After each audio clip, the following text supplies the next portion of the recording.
রিয়াজ, আপনি তো নোয়াখালীতে এই বন্যা পরিস্থিতি শুরু হওয়ার পর থেকে বেশ কিছু বন্যা কবলিত এলাকা ঘুরে দেখিয়েছেন আমাদেরকে, এবং বন্যার যে পানি সেটি তো কমার খুব একটা লক্ষণও দেখতে পাচ্ছি না। আজকের পরিস্থিতি কেমন মনে হচ্ছে?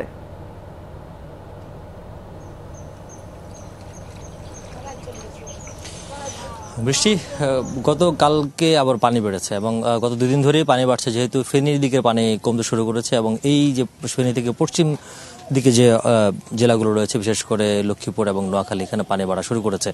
আর সেনবাগে পানি বেড়েছিল 2 দিন আগ থেকে, পানি এখন পর্যন্ত অপরিবর্তিত রয়েছে। আর আমি এখন এসেছি নতুন একটি উপজেলা, সেটা হচ্ছে সোনাইমুড়ি উপজেলা। সেই সোনাইমুড়ি উপজেলাতে আপনি যদি দেখেন যে এখনও একেবারেই চলাচল আঞ্চলিক যে সড়কগুলো, সেই সড়কগুলোর উপরে কোমর পানি।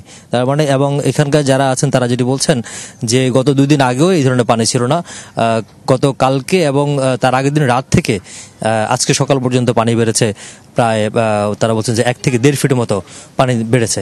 এবং যেই পানিগুলো যদি না নামে এবং যদি এইভাবে বাড়ার হার অব্যাহত থাকে এবং 2-1 দিনের পরে যেই মূল যে সড়ক, যে মহাসড়কগুলো রয়েছে, আমরা দেখেছি সদর অর্থাৎ নোয়াখালীর সদরের এলাকায় হাঁটু পানি হয়েছে একটি মহাসড়কে, এবং সেই মহাসড়কের কারণে একটি লেন বন্ধই হয়ে গেছে।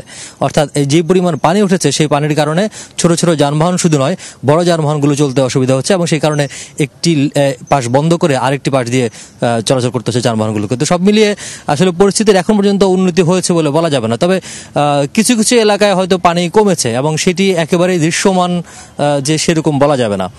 তবে যে 2 দিন ধরে যেভাবে পানি কমতে শুরু করেছিল তার আগে শুক্র এবং শনিবারে, সেটি আবার রোববার থেকে আবার যখন বাড়তে শুরু করেছে তখনই দুশ্চিন্তার বলিরেখা দেখা দিয়েছে এই জনপদের মানুষের।